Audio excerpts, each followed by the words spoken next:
When the FIA were being a bunch of pussies and red flagged the 2025 Belgian Grand Prix for an hour and 20 minutes, Nico Rosberg took it upon himself to piss some people off just for lols. Now we're gonna go through all of the situations that has happened, the Jos Verstappen thing, and then George Russell Mercedes contract and his advice to Kimi Antonelli, and a little bit about Lando Norris as well. We will go through all of that.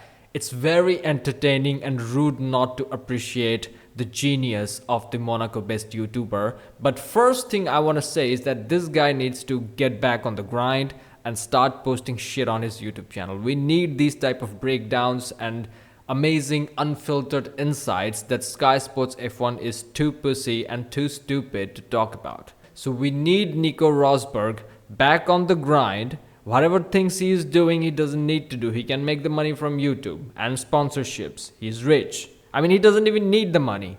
So whatever he needs to do now should be meaningful, and there's nothing more meaningful than talking shit. Not talking shit, but like pulling the mask off of F1 personality. So the first thing he did was went up ahead and talked to Jos Verstappen about the Christian Horner situation.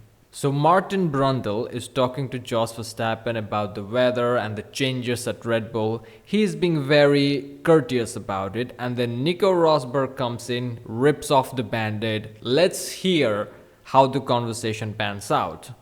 It works. Jos, last year you said Horner needs to go. He said, last year you said Horner needs to go, and he said that. So he is obviously referring to the height of the sexual harassment allegation situation that happened with Christian Horndog. And this is what Jos Verstappen had to say. It cannot continue this way.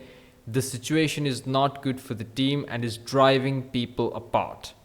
And then he said it like in other news outlets that Christian Horner needs to go and Red Bull needs to make this type of decision. So that's what Nico Rosberg, he has the receipts, is what I'm trying to say. This is what Nico is telling this guy. So let's keep on. So first he said, last year you said Horner needs to go, which is true, as we have factually proven. Let's see what reply Jos Verstappen gives back. Because you said Horner needs to go last year because he's going to destroy the A team. year ago. So it's different. I have no. It's different. Obviously it's different because Christian Horner has went. But he's just looking for your thoughts, man. Like, are you happy with Lauren Mekies? Is probably what he is asking. Are you satisfied that Horner has went? Nothing to say. So He has nothing to say. You surely had a lot to say, man. When nobody asked you, you could have went away from the media and didn't need to say all these things. It cannot continue this way. That's the team in which your son is winning world championships in. The least you can do is have some respect for the team principal who has been there for the whole journey. And don't forget, Christian Horner has supported Max Verstappen like crazy. When in 2020, when Alexander Albon was, he was the most fresh victim of Max Verstappen in 2020, and Red Bull's Christian Horner was talking to Sergio Perez.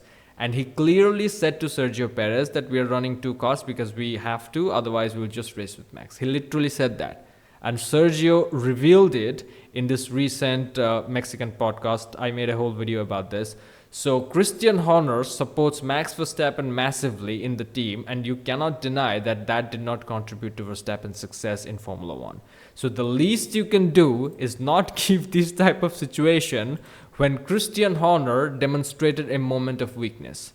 He was down bad, okay? You don't know what's happening in his life and how much stressed he is.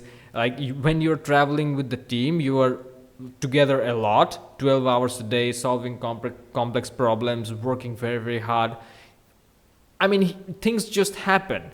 And the least you can do, first of all, the least Jos Verstappen can do is judge another person for all the things that he has done. So this is a disgusting thing that he had done, and Nico Rosberg is coming in and asking about it after the firing of Christian Horner, and all he can say is that I have nothing to say. it's fine. Now you're quiet. He said, now you're quiet, and now this guy is pretending not to hear because now he needs time to calm himself and think of an answer. He clearly heard it. It's fine. Now you're quiet. Now you're quiet. You're quiet now. I'm always quiet. No, you are not always quiet. You run your mouth a lot. I mean, not a lot. Jos Verstappen is kind of like a quiet personality, if I'm being truly honest. I don't know why I said that. But you were not quiet about the Christian Horner situation, is all I'm trying to say. So the first victim of Nico Rosberg during the Gridwalk of the 2025 Belgian Grand Prix is none other than the father of the second coming of Jesus Christ. But we move on. Then he talks about the Lando Norris situation. Now, this is a straightforward thing. Norris was actually, he made a lot of mistakes. That's why he lost the victory. I have made a whole nother video about this. So basically, every place in the race where he can make a mistake, he did. Whether it was getting read by his teammate during the safety car restart, not having the jump on Oscar Piastri, be it having a poor exit out of turn 1, be it lifting more than Oscar Piastri in Eau Rouge and Radillon, like all these things, and also be it depending on team to know when to switch from the intermediates to the slicks. All these mistakes, like he had to take control of the race and he was not under the control of the race. He allowed the situation to control himself. And Nico Rosberg caught all of these mistakes instantly. Obviously he's a Formula 1 world champion who beat 2 7-time world champions in equal machinery. 2 of them, both of them legends. And he was critiquing him. He was half asleep when the race restarted, which is true, because Oscar Piastri got the jump on Lando and he was very comfortable. I'm pretty sure at the apex of turn 1, Piastri knew that he has won the race. It was a matter of time before the opportunity would come, and it was a matter of time before he would cross the checkered flag first.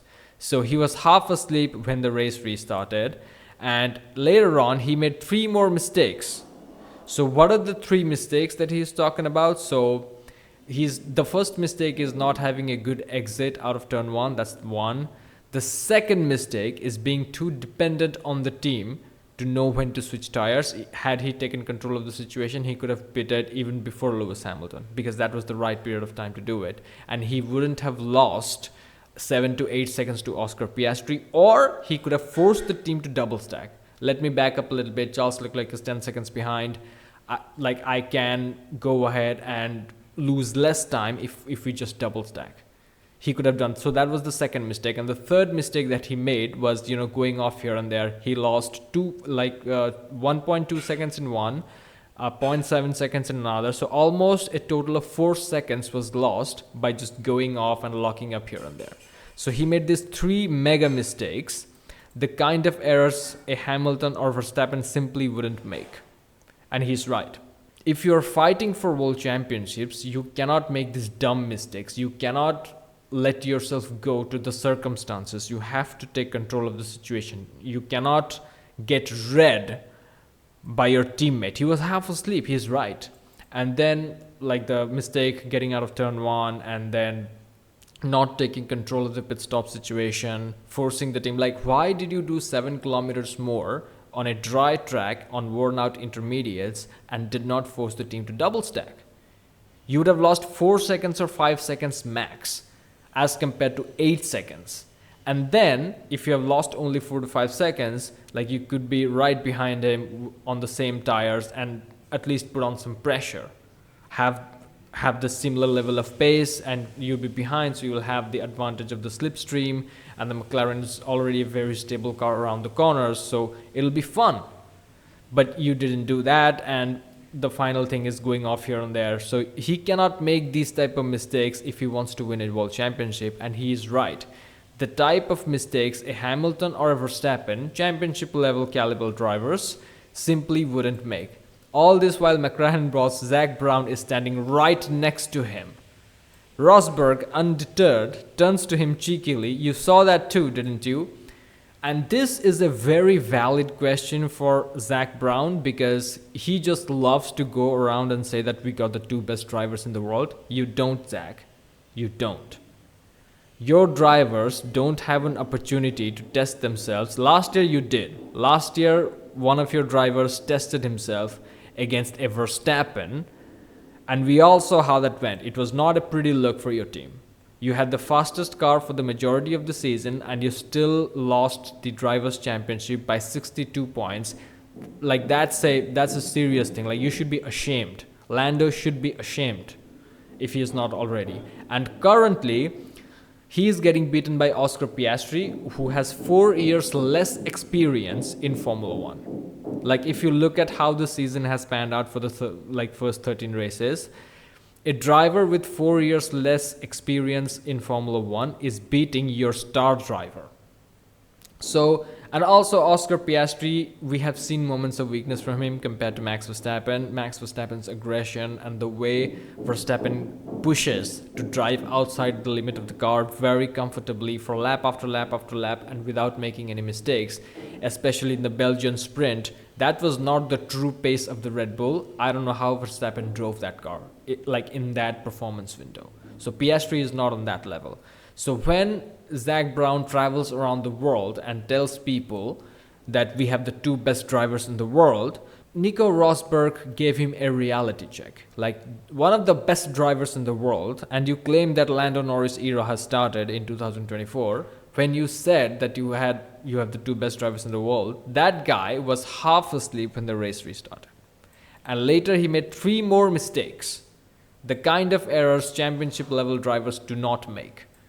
So this is another victim of the fury, not the fury, but like the intelligence and the truth of Nico Rosberg. The next thing Nico did was talk shit about his former team Mercedes. So he was critiquing the performance of Andrea Kimi Antonelli because if you're honest, Kimi is a little bit too distracted to be in Formula One right now. The amount of things that you have to do, like, let's listen to Nico, what he has to say. Definitely allowed himself a few too many distractions this year. His evidence in Imola, for instance, the teenager reckoned visit from the local football club and even some of his schoolmates. Nico gives him advice, which is sage advice if you want to be in Formula One, especially in Formula One where there are 24 races in a season. Like, today's Formula One is most stressful of all. The cars are too complicated. The drivers have to do a lot of these things. Everything has a cause attached to it. You cannot just go ahead, do the race and, fuck the grid goals and go home. Like, you cannot do any of those things. Like, right now there are no grid goals. So everything has a cause attached to it. There's just too much media. Brad Pitt has done a movie, like 24 races in a season, 6 sprint races, a lot of testing, simulator time. You don't have room to do much. And Kimi Antonelli is out there inviting his friends, going to school and giving examinations. First of all, if you're a Formula One driver, fuck school. I think that was the ultimate goal of life, to go away from the rat race that we guys are stuck in. Like, I have to do a job because I have to do it. I mean, I like my job, but whatever it is. A lot of us are stuck in this system, and the goal is to go away. You have made it 18 years of age, Formula One driver. Why are you still going to school? It's pissing me the fuck off. So that's another distraction. And then he probably has a girlfriend and stuff like that. I mean, I don't keep up with drivers' personal lives, so I don't know. So those things is just you and your team. Go race, that's it. This is 100% true. 0, take it all down to 0. He is talking about cutting all these things out, and Rosberg did it himself, and this is actually true. Kimi Antonelli has allowed himself a bit too many distractions. After the disaster in Imola, this is what Kimi Antonelli had to say. He said that I absolutely love the support from the Italian fans. I just think on my side, I didn't manage that energy well, and that compromised my energy that well, and that compromised the performance on the track, but it was really good listen, blah, blah, blah, because I could feel it. I was not so relaxed. This is the most critical thing. When you are driving a car, like a Formula One car on this level, you have to be chill. You have to be relaxed. You have to let the skills flow through you. And he was tense while driving. And this is a key lesson, and I think that has continued a little bit, because right after his first podium in Canada, he went to school to give an exam. Like, bro, isn't the goal of life and getting into Formula One is that you can drive fast cars and fuck bitches? I don't really understand what's happening. Maybe I'm a little bit more traditional. No friends, no family, leave them all at home. Leave behind anything that distracts you. Prepare with the team, get in the simulator, double your sim time at the factory. Just preparation, preparation, preparation. That's the best thing he can do. This is a very critical and the best advice that anyone could have given Kimi Antonelli. I don't know what kind of advice Kimi Antonelli is getting from the team, but I think Mercedes are being a little bit too pussy with him. They're just like, hey man, go ahead, don't sweat it, just have fun. It's all about having fun. Rosberg is giving the keep it real advice. Right now, this is your rookie season. You have to take this opportunity to get used to the pressure of Formula One. The weekends come in too fast because we just finished the Belgian Grand Prix and the team is already at the Hungaroring. So then you have the media duties, then you have this and that and all this type of things. Then you have to go to the simulator, you have to talk to the engineers, you have to do the grid walk and do all this type of media related bullshit and create dumb videos with George Russell and pretend to be interested in them. You have to do all of these things. And the best thing you can do in your rookie season when Mercedes are not fighting for constructors title or the drivers title, this is the best time. You are in a stable team, in a stable environment. The best thing you can do is prepare for the future. Make yourself stronger. Get used to the pressure, get used to the self-criticism and the doubt, because that's always going to be there, and also the criticism and the noise. Like you will become a master of cutting all of the noise around you to become a Formula One driver, and that's critical. So that's the most important advice anyone has given to Kimi Antonelli. I think Toto Wolff should hire him and keep him in the team on some level, because this guy is going to bring enormous value to the drivers and all these people. Valtteri is good. I mean, he is helping and all that type of stuff, but nothing compares to Nico Rosberg. But the problem is this guy is too real. Like he's gonna say a lot of truths, and the management is not gonna like it. So I guess we will leave this decision to Toto Wolff. He also next talks about the contract talks with George Russell, and he shares an anecdote about Toto Wolff. And the thing about Toto Wolff is that his tactic is just to disappear. Avoid the blue ticks. I mean, this is something that we all have done from people we have avoided. Just read the message from the notification and don't even open the app. I sometimes do it at work too. When someone messages me on Slack, right after seeing their message, I change my status to away. I mean, you gotta do what you gotta do. When you're busy or you don't want to work too much, you have to do this type of things. Self-preservation is the most important mission in life, and we gotta do whatever we gotta do to survive. But the thing is, it seems to be untrue, because George said that, George literally go ahead and said to the media that Mercedes is talking to Max Verstappen and that's fine. And Toto Wolff had said this to George as well. Toto was completely transparent. He said, listen, I have the obligation of exploring what Max is going to do for the next few years. This is what Toto said to George Russell, and George Russell said this thing to the media. And I think he just came out with it wanting to show I'm aware of what's going on. There's nothing happening behind my back, and I'm fine with that. So Mercedes is, very transparent. I think Toto is not doing that.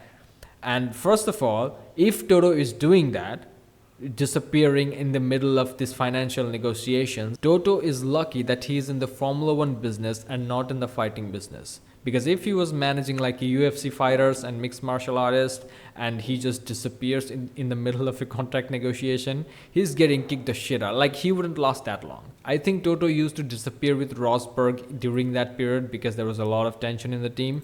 But this, I don't think, is completely true. So yeah, so that's basically it. Not anything else to talk about. I think I have covered everything about the whole Nico Rosberg Gridwalk situation. He should definitely get back on his YouTube channel and start producing some dope ass content. I have not seen this video. Oh, I have seen this video. But anyway, we need more videos. I have seen most of the video. I have not seen this one though. But he needs to go ahead and start creating more videos. Just go ahead and game these analysis one, Singapore analysis. He can do the race analysis as well. And of course, we also want, most of everything, we want his criticism of Lando Norris and not Oscar Piastri. He doesn't have a lot of things to criticize about, but definitely Lando Norris and the inner team workings of Red Bull Racing. Thank you for watching. Like and subscribe, and I'll see you in the next one.